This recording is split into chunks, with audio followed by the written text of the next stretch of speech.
ہم نازش ملک و ملت ہیں، ہم سے درخشاں صبح وطن۔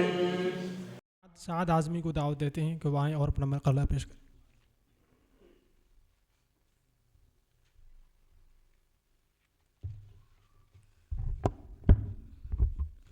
بسم اللہ الرحمن الرحیم۔ اللہ رب العزت نے انسان کو شرف و کمالات کی جن بے شمار خوبیوں سے نوازا ہے اور جن کی وجہ سے پوری کائنات سے جدا، ممتاز اور بلند شناخت ملی ہے، ان میں انسان کے کاموں اور خوبیوں سے یاد کیے جانے اور مسلسل یاد رکھے جانے کی نعمت بھی ہے۔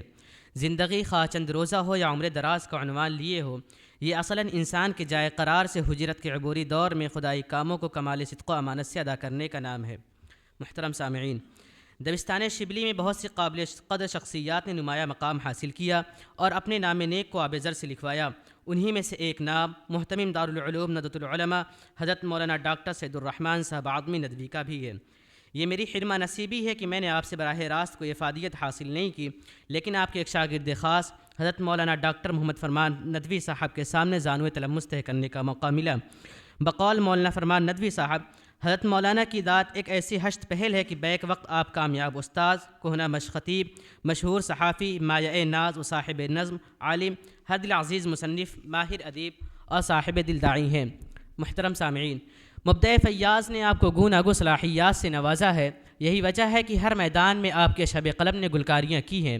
واقعات کی سچی تصویر بنانے، گونگے صفحات کو قوت گویائی بخشنے کا فن آتا ہے، اور آپ کے قلم گوہر بار سے بارہا ایسے لعل و گوہر نکلتے رہے ہیں جو تاریخ کا جزء لا ينفک بن گئے ہیں۔ بقول شاعر، دہر میں مجروح کوئی جاودہ مضمون کہاں، دہر میں مجروح کوئی جاودہ مضمون کہاں، میں جسے چھوتا گیا جاوداں ہوتا گیا۔ اور آپ نے تصنیف و تالیف کا شغل عام مصنفین کی طرح نہیں رکھا، بلکہ وقت کی اہم ترین ضرورت اور زمانے کے تقاضے کو پورا کیا ہے۔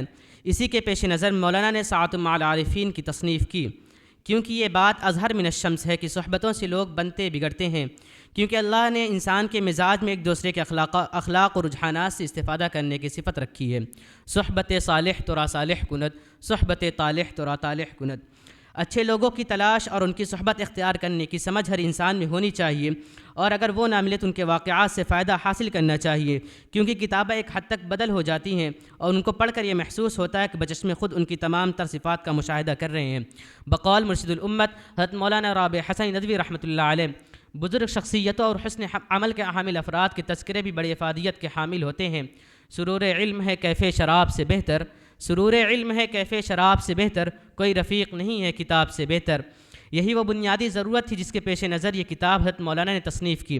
قبل ازیں مدت و عربی زبان میں فی رحاب العارفین کے نام سے ایک بہت ہی مفید سلسلہ البعث الاسلامی میں تحریر کیا، جو بعد میں ساعۃ مع العارفین کے نام سے کتابی شکل میں متعدد بار شائع ہوئی۔ پہلی مرتبہ یہ 1978 میں مصر کے دارالارشاد دارالمقتم نے کیا تھا۔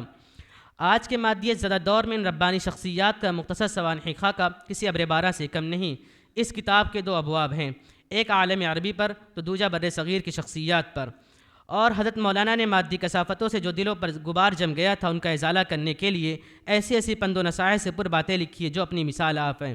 مثلاً مولانا لکھتے ہیں کہ ہر انسان غلطی اور بھول کا مرکب ہوتا ہے، لیکن کچھ لوگ ایسے بھی ہوتے ہیں جن کی لغزشوں کو اچھالا نہیں جاتا، اور یہ کتاب نسل نو کے لیے کسی سوغات سے کم نہیں ہے اور موجودہ حالات میں تو مہمیز کی حیثیت رکھتی ہے۔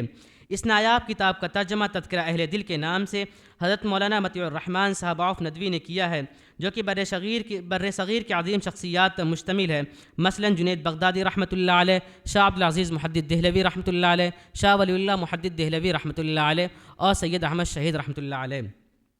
اور مولانا نے بہت ہی سلیس انداز میں ترجمہ کیا جو کہ اردو طبقے کے لیے نہایت ہی نفع بخش ہے۔ ہم اپنے استاد محترم کے اس کے لیے بے حد ممنون و مشکور ہیں، اللہ انہیں جزائے خیر عطا کرے، اور محتمم دارالعلوم ندوۃ العلماء کا سایہ تادیر ہم پر برقرار رکھے۔ مت سہل ہمیں جانو پھرتا ہے فلک برسوں، تب خاک کے پردے سے انسان نکلتے ہیں، وما علینا الا البلاغ۔